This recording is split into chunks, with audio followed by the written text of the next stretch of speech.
Welcome to Sculpture Vulture. I'm Lucy Branch, a sculptural conservator and author, bringing you a series of interviews with some amazing sculptors who inspire me and I hope will do the same for you. You can see the photographs accompanying the interview, the episode show notes and get a free novel from sculpturevulture.co.uk. Hello everyone and thank you for joining me. Today I'm going to be interviewing Mike Speller, who is a distinctive figurative sculptor working in bronze. He's gained an international reputation and was named the official artist of the BT Art of Sport programme for the 2012 London Olympics. Based in London, he's got a very strong presence in the UK's public spaces, and I first noticed his work as I took one of my favourite walks towards the Tate Britain and noticed his sculpture outside of the iconic Millbank Tower. I liked it instantly. It had an incredible presence, and for me, it spoke to my heart of dashing through life, especially in London, and yet the figure in the centre seemed calm. Now, I understand from Mike that he had a pretty different interpretation from that when he created it, but that's the wonderful thing about sculpture. We all see different things in it. It's a different book depending on who looks at it, who reads it, and today I decided I'd kick off our chat by asking him if he'd always been creative. I've been creative all my life in different guises, really. I suppose to start to think about that, well, the first thing was I created my own mobile beach cocktail bar and decided, and I ended up taking it to Corfu and doing a summer in Corfu. So there was a commercial element to it, but it was also the most important thing to me was just creating something that had never been created before. And this was like a big ball wheelbarrow, but we built up with a wooden structure and a trap door underneath, a parasol with a parrot called Harriet hanging off the side of it, and crushed ice underneath, and loads of cocktails. And the funny thing with it, the whole idea was it was to move. But basically, it never moved because everyone ran to me and were so enthusiastic about this mad thing on the beach that I always had queues. And I was then in brochures the next summer for all over all the marketing people. That's fantastic. I mean, that's really entrepreneurial as well. No, exactly. And then progressing from that, my catering element was where I started, in as much as that's what I did at college. I had a catering management course at Oxford Poly, as it was then, and then I went on to starting my own catering business, which again was a little bit unusual. We're talking a hell of a long time ago now, but it was the first sort of delivery service. This is before even pizzas were delivered, or they're just starting to be. This was an upmarket delivery service with monkfish and prawns sort of pies and loads of exotic ingredients. And I was racing around in a dinner jacket serving these in Blackheath and Greenwich. I love that. It was utterly crazy. But what the origin of a lot of this was my enthusiasm for an idea, and then creating it. And what never seemed to happen is it didn't have that much longevity, because actually maintaining it was less exciting than the creation of it. But it went on to my catering business, then went into a more formal role, but with a mad kitchen at the back of an open plan delicatessen, where we'd just go up to the markets in the morning and just cook whatever inspired us. So again, a creative element. There, I can see that you're thinking up ideas. You are actually bringing them to fruition there, because lots of people do have fantastic ideas, but actually being able to manifest that creativity is another element. It's a whole other dimension. Yeah, no, I think so. And also with that, when moving on to sculpture, having a catering background where if you're slightly out, you're totally wrong. You know, food that's gone cold or gone off or just doesn't visually look right. Yeah. You're flawed. You haven't got a good finished product. So coming into to sculpture after that, I had quite a strength of character of deadlines and seeing something through because you have to, and being decisive. And I think a lot of the creative elements within people, it's very easy to be hesitant, and sometimes that's for very good reason. But to move through that after being hesitant for the good reasons and then pushing on and through is a training from a different sort of background, I think, has helped me. I'm absolutely a hopeless cook. I wish I wasn't, but I burn absolutely everything. And the reason is because I get very distracted. I tend to start reading novels in the middle of cooking things and everything burns. But I've been watching the professional Bake Off, where you get these fantastic chefs from the big hotels competing against each other doing these desserts. And I can see the sculptural essence behind what they do.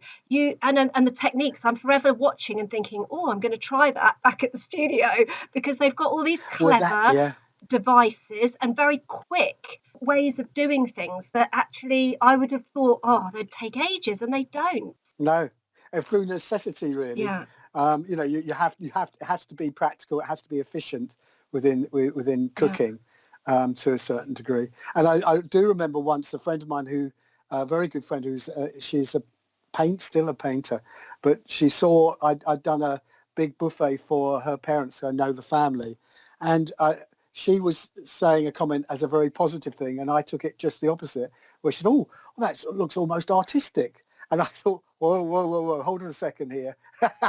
This is artistic. It's in a different form. These are, bear in mind, these are the days where these days within catering and food and everything else, everyone sees the skills and the artistic element. But go back 30, 40 years ago, it wasn't quite the same thing. It was looked at as a sort of second. It didn't have the same status as it does now. So when did sculpture wander into your life? Well, that was I can give credit to my wife Sarah for that.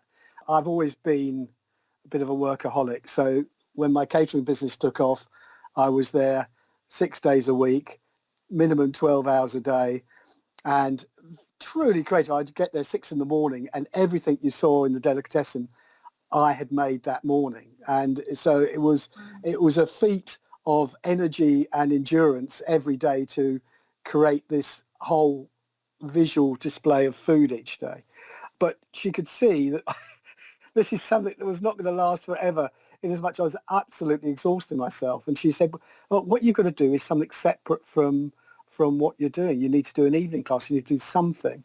And I ended up doing an evening class in sculpture, surprise.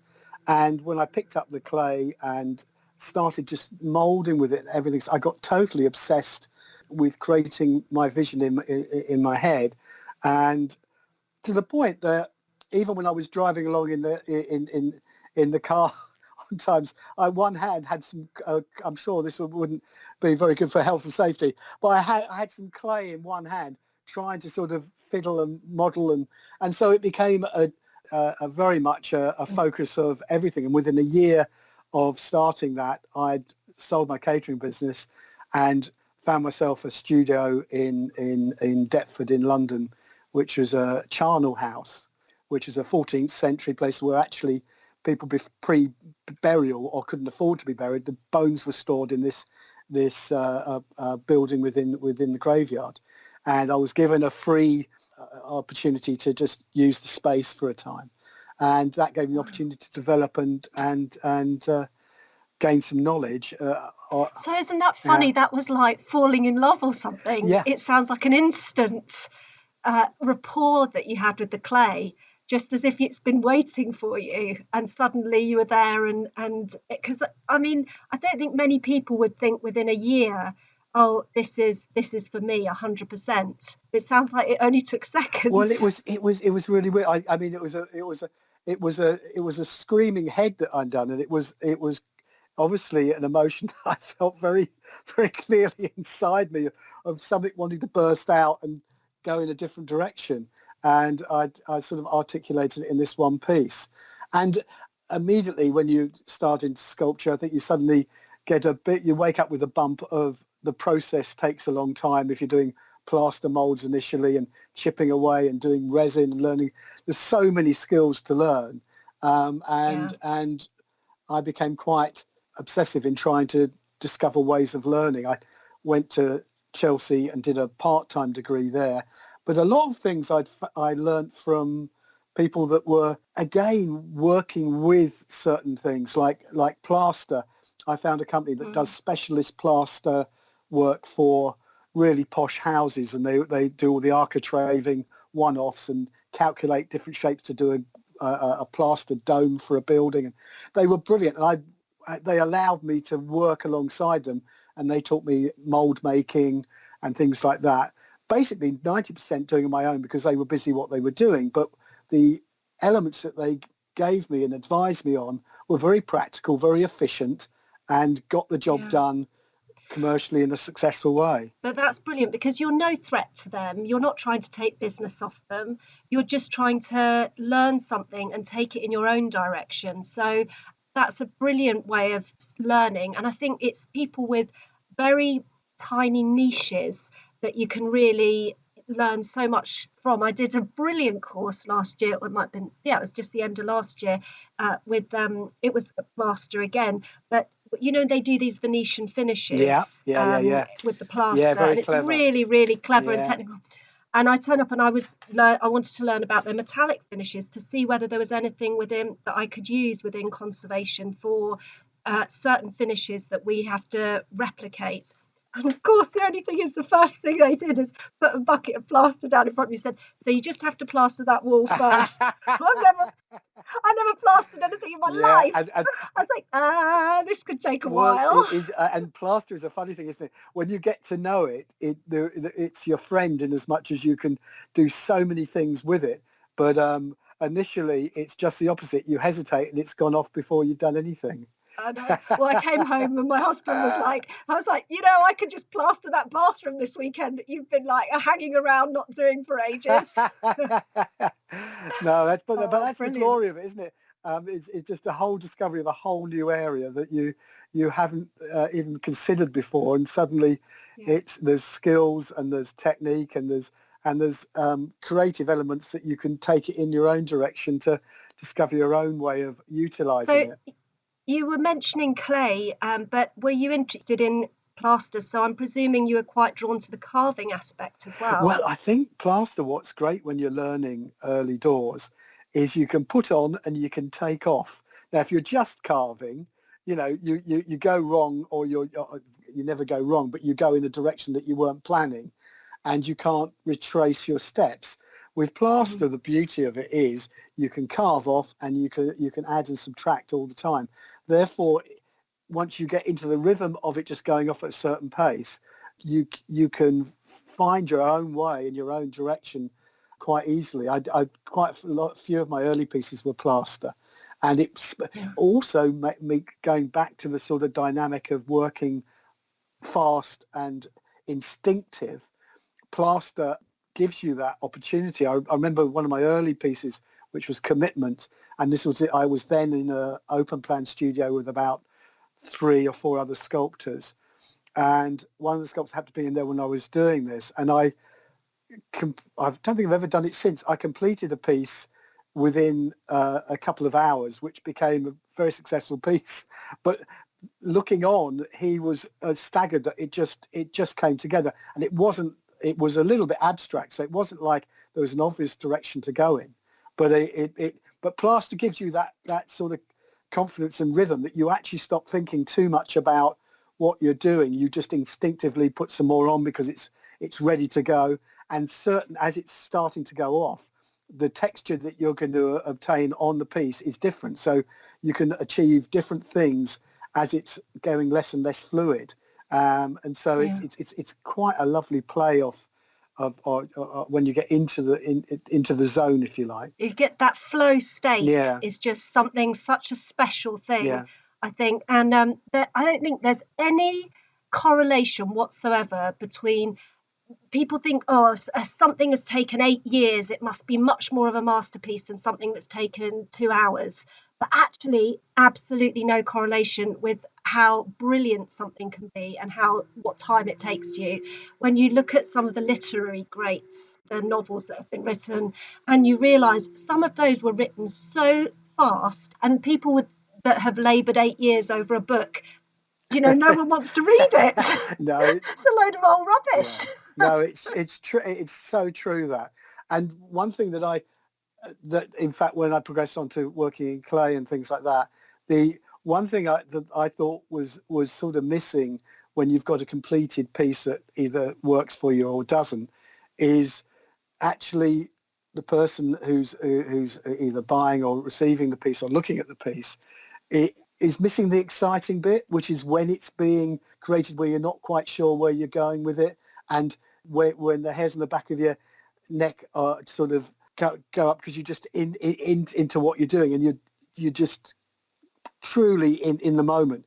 And what I've did again quite early was decide to write down some of the thoughts that I was having prior to starting on a piece, during and sometimes a bit after, and I'm using the text to imprint on the final piece the story of the process. So if I've got a strong thought at the beginning, I'll put those words down, and as it develops, I'll put other words down, and that will be imprinted into the clay, and therefore will go on to the bronze. And you've got that lovely story evolving of the closest I can get to the actual creative process, which is the finished piece, but also the thought behind that piece. But also it's so clever because of all the things that are lost, I find over time, even when you write long and important documents that are supposed to relate to a project, somehow they seem to diverge from the object itself. So we have to do quite a lot of report writing with conservation about what's happened to the object, why it's happened, Yeah, etc. 9 times out of 10, when you try to find out about somebody else's project that they may have worked on 20 years ago, somehow that document has gone. Maybe it got years ago, it would have been filed away and no one ever saw it yeah, again. And these days, even digitally, for some reason, it seems to be incredibly hard.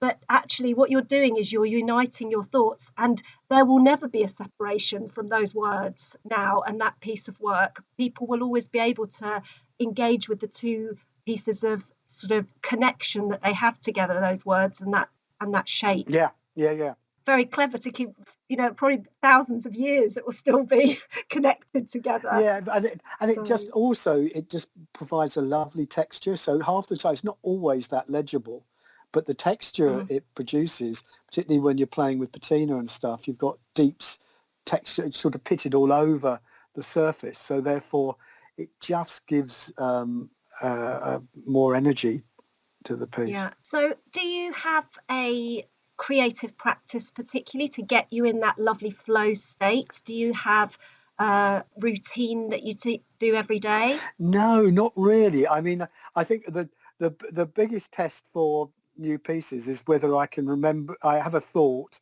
I don't tend to sketch very much. I don't tend to write a lot down. And if that stays with me in my head for a period of time, you normally filter it down and it becomes more refined in your head. Or the alternative of that is you forget all about it.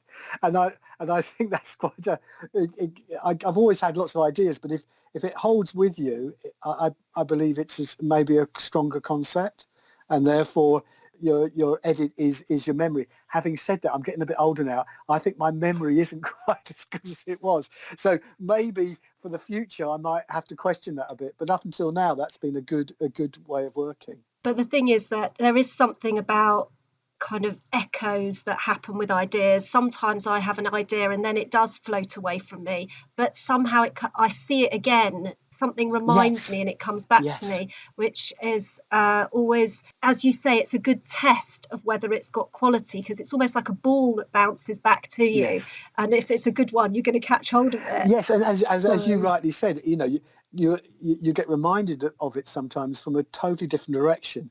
And I like yeah. things that are playing in lots of different ways, but telling the same story and received in different ways. So if you do get reminded of it in a totally different circumstance, I think that is a reassuring moment, really.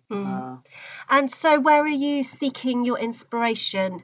Are you out there looking outside at the world, or is it quite an internal creative process? I think it's human frailty, which let's start with my own. So that's where it starts. But it's trying to get a balance within oneself and in with one's community. And a lot of my pieces, when you look at them, they are playing in a literal sense with balance. But it's about trying to get a balance in your life. And surprise, surprise, none of us are perfect, and we have different skills and qualities. And it's trying to make the best of what we've got in many respects. And a lot of my pieces are quite a bit offline. They're not as straightforward as the first approach of something. You look at it and it looks kind of very straightforward, but then you see the angles of things, and it actually isn't quite what you expect. And so hopefully that my belief with that really is then you look into more detail to what it's about. So I always go back to food with these sort of things, and if trying to create an interesting piece of work may be the same as an interesting dish. And if you've got a curry, for example, and if you look at a plate of food, firstly it's got to appeal to you. But after you've gone beyond that and you said, yeah, no, I'm looking at this, I'm interested, I'm going to taste it, then you're then, it's no good if it just is very hot. You want to find the depth of other flavors as you consume it, and find nuances and other details in it. And it's the same thing with a sculpture or any piece of art, that you're looking for layers to be within what you're producing, I think. But then also it keeps you interested as well, because as much as you want your audience to stand and see different things in it, I think if there isn't those extra layers and flavors in the sculptural form, actually it's not going to keep you, your attention there either, is it? It's going to have more than just the odd idea. There's going to have to be more that comes together to keep you with it, I would imagine. Yeah, I think that's right, and it's a constant question about oneself and things happening around you that reflect, keep you stimulated in different ways of presenting your individual world and the world around you. And so why bronze particularly? I know that you have worked in other materials as well, but you seem to have quite a dominant sort of portfolio of bronze. Well, I think it's a really wonderful medium, because it's got so many. It can be used in so many different ways. It's a very flexible metal. The patinas you can get from it are marvelous. But a lot of people wouldn't know that you can actually spread bronze. And this is my old foundry, when I had 3 old boys, very small foundry, my first foundry that sadly is no longer in existence. But they used the old bronze had, which isn't the silica bronze that's used today, had much more lead in it. And the reason it had more lead, or one of the reasons, is in the olden days, they couldn't weld. They had to just fix if you look at the sculptures in London, the ones over, so let's say 100 years old or whatever, basically each section that's poured needed to be sort of wedged into the other section, because they wouldn't be welding it, and therefore they would make a Roman joint, which is, if you imagine it a shoulder and an arm, one would be slightly narrower than the other, and you'd bang it into place, but there'd be holes on both the inner section and the outer section, which are slightly offline, so that when you bang it in, you then, when you can see part of the hole underneath, you have a bronze nail that you bang into and it pulls it in tighter and tighter, so that the joint is safe, and you have pins all the way around the joint. Now at that point, you could still see where it's come on to the 2 sections of joined together, and where the pins are. But because there was so much lead in it, you could actually then cut off the end of the nail of bronze and then spread it with a flat sort of chisel, and the joint would disappear. And a lot of the pieces, the old sculptures are not only in this country but around the world, would have been done like that, but you don't see the joints. And I did that on a piece. I was trained how to do that by Bill, who was one of the old boys working at the foundry, and I did that on site because it's a practical way of solving installation. And I felt like $1 million at the end of it, that I'd achieved something that is a bronze process that goes back so long. Well, can I tell you a rude name that we call it when we come across any of the bronze that has got a little bit of lead in it, because it's much harder to patinate, obviously. We call it bastard brass. That's the name. But I disagree with you with the. I mean, obviously, if you're trying to achieve a specific thing and you're used to silica bronze, fine. But it just achieves different things. Yeah, but you have to remember that my work, we are trying to match something and that has aged very over a long period of time. So we're not trying to replicate a new patina. We've got to try, and sometimes it fights you. And the more we find that the more lead it has in it, it's a little bit less. We kind of say it's a bit mulish. It kind of doesn't want to do as it's told. Oh, well, that's fascinating, because that explains a lot, because the old boys that would when they were patinaing my work then would always struggle to be consistent of what they did. You know, we did a really incredible patina, and I said, I'll do that again, and they couldn't go anywhere close to it.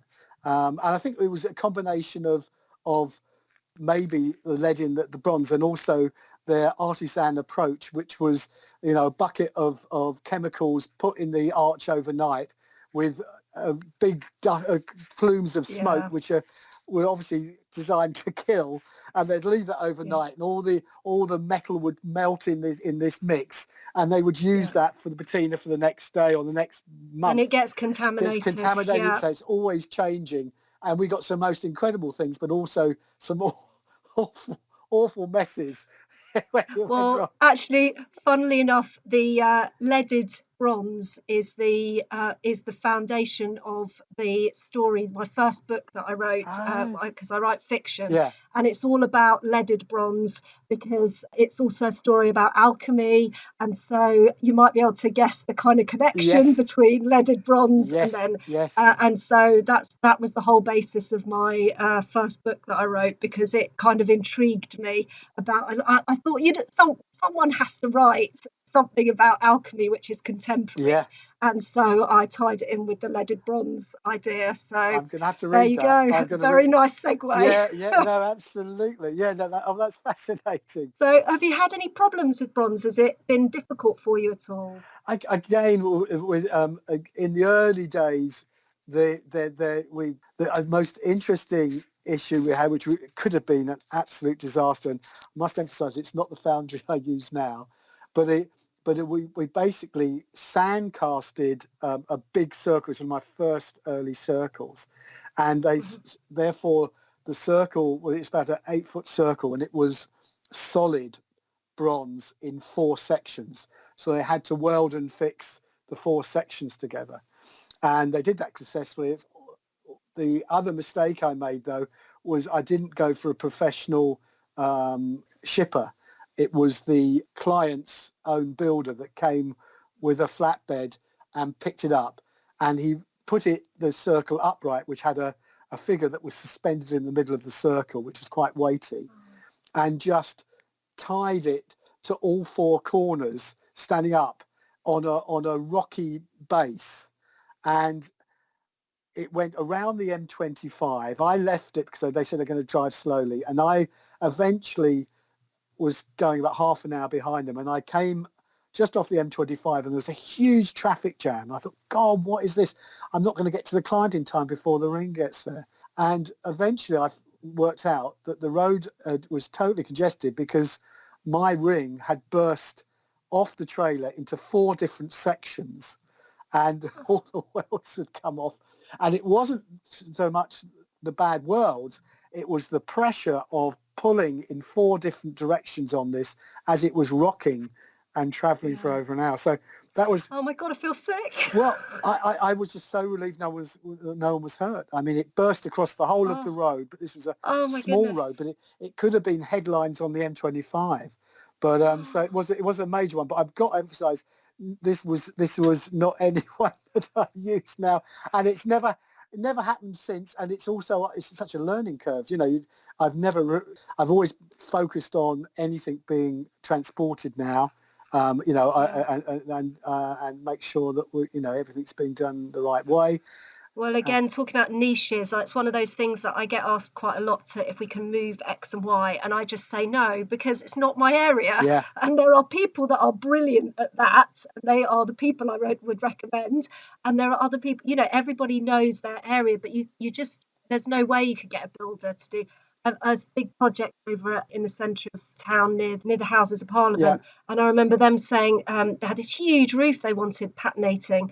And they just got the builder to do it. And of course, what happened? £7 million worth of bronze roof, and the whole bronze went black because they'd never patinated anything in their lives. They got no chance of doing it. Yeah, absolutely. They may as well have used iron. Yes. And saved themselves a load of money. Yeah. So has there been any commission that has really stood out for you and that you've been really proud of, to the extent that you thought, if I never do anything again, it's all right because I've done this? Well, I think I've had that lovely warm feeling a few times of pieces that I've completed, but it doesn't last long. You go straight. It's the classic answer. It's always the next piece, isn't it? But I've had, and with sculpture, it's not only do you have to be proud of the piece, but it's the location which you don't always have full control over. So it's a combination of the two. And I've one of my pieces, Harmony, is again we're describing the same large circle, 8-foot circle, with a figure that's suspended in the middle of it. And I've got one of the edition in a lake in west of Ireland, and they actually made a stone walkway out to it onto the lake from the house. And the skies you get in west of Ireland are absolutely beautiful, and all you've got is water and sky around this circle. And it's just, and it doesn't really matter. Every time I see images of it, it's always different, but it has the majesty, and the majesty is obviously the sculpture, but the location it has to be right. And really, when you're doing it on other pieces, I've had the same sort of feeling. But you install it, I always turn my back on the piece, walk away, and go to quite a distance, and then turn.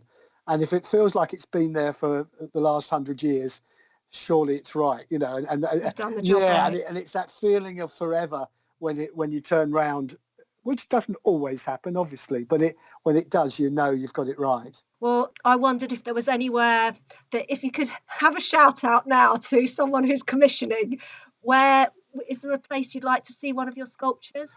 Well, I'm fortunate. I've got a public piece of work. I've got a few in London, but at one point I got really close to doing a really big piece for the Olympics, which was going to be the equivalent of the Angel of the South. We need an Angel of the South. And I thought for one of the main roads, one of the main entryways, it was planned along the A13, but it could have been any of the main key roads coming into London. It would be fabulous to have a statement in the town that I live in, the city that I live in, and something that would be recognised as part of that city would be fantastic. Yeah, that sounds great, actually. Yeah. But especially as it's got a meaning to you particularly. Well, yeah, I mean, one of my very early public pieces was in fact, that was in a hospital, a brand new hospital in Newham. And it took me a time to really work this out. But when it came to the opening, I got my dad along, and it was opened by the Secretary of State for Health and stuff like that. So it was quite an exciting moment. It's the first time I'd had anything done like that. And my dad at the end said, "You realise this would have been this would have been the equivalent of the local hospital of where your mum would have been born, and my mum had died 20 years earlier than that." And it just made me think, wow, the what a privilege to have a piece of work which is part of my beginnings, part of my history. Obviously, it was a piece for the hospital and for other people to share.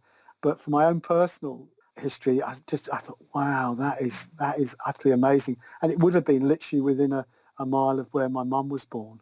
Wow. So it's things like that make it special. So anything you're working on at the moment? Anything that's currently on the bench?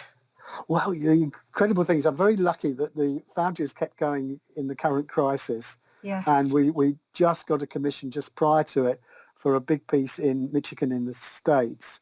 And we're ticking along with that. And it's going to be a huge sphere, which I'm very excited about. It's quite a complex piece. How huge is huge? Well, it actually in size of sphere, it's only about 8 foot, but it's made in 27 different sections. So the pouring is 20 different sections, and it's hollow inside. So it's extraordinarily complicated to get to look right. So you've got a polished bronze inside and details of 210 figures that are making the circle up. And it's their connection that is the story of the piece. Brilliant. So, and it's never going to be right till you finish the last piece, because because you're seeing in it and through it, every element it's either a perfect circular in shape or it's not, and if it's not right. So we have whole different techniques about producing it to ensure that we've got the shape right when we're pouring each section. We actually when we get it in the wax, we don't take it out of the mould. We actually put ceramic shell on one side, then take it out of the mould. Therefore, we're ensuring as much as we can that the shape the won't bend in the wax at all. So you've got it very precise. So it sounds like you're quite hands-on at the foundry. Well, I think you have to understand it. You don't create anything thinking about how it's made, but once it is created or you are creating it, the understanding and the sympathies, and in this case, you get involved. You have to get involved in the process, and it's a team effort, isn't it? At the end of the day, roll up your sleeves and get stuck in. And also there's such a joy in that. I mean, it's such an exciting process.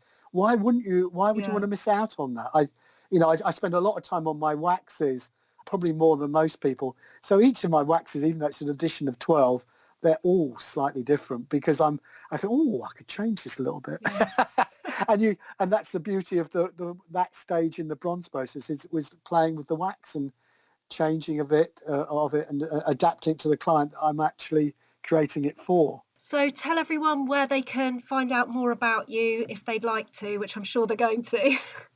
Well, obviously, my website's the obvious one. Well, it's at michaelspeller.com or spellersculptures.com. Both will get you there.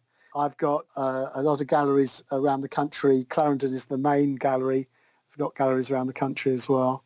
They're in Dover Street, Central London, Kings Road, and stretching out of London, and then a few further north. Do you like social media? Are you on Twitter? Yeah, or Instagram? I've got all that. In truth, I've got a good friend, Sally, who does that for me. Yeah. Very good. Because I'm just so involved in what I'm doing, I just don't have the time to do that. But yes, I am on all the other medium. I think you can find me. Just put Michael Speller in, and you'll find whichever medium you want to find me in, I guess. Oh, thanks for talking to us today, Michael. You've been great fun. Lots of great stories. And hope to be speaking to you again soon. Okay, nice to talk to you, Lucy. There's just so much you could say about Michael Speller. Entrepreneur, chef, artist. On a personal level, I'm very grateful that he transferred his fantastic skill in his hands from his food to his bronze, so that we could all enjoy it for an awful lot longer than it would have done, especially if his food is half as good as his art. There'd have been no evidence of him left whatsoever. But it just goes to show that although we might be incredibly creative, we're not often aware of our own needs, and the artist inside us maybe needs allowing out, but that might not be something that we can do for ourselves. It was his wife, Sarah, that saw he needed something else other than work. And the thing that I found really interesting was that she didn't just say, take a rest, which in his hectic life, I mean, creating all those dishes for the delicatessen every morning, she didn't say, just, take it easy, go for a walk. She encouraged him to do something else, add some other level of effort into his life. But she saw that he needed that and encouraged him to think outside of what he'd been doing already. And all I can say is, clever Sarah, thank you very much. Next episode, I'm going to be talking to Hamish Mackey, brilliantly talented wildlife sculptor. He handles everything from rearing horses to dung beetles, cheetahs to hares boxing, and wild boars to little robins. He really does have oodles of talent, so definitely don't miss that episode. If you're looking for a new book, please consider one of my novels about the dark side of the art world, where sculpture is always at the heart of the story. You can get them on the show website, on the usual online retailers, or even better, keep your local library alive, ask for them in there. Thank you for joining me today. Sculpture Vulture has been brought to you by Antique Bronze.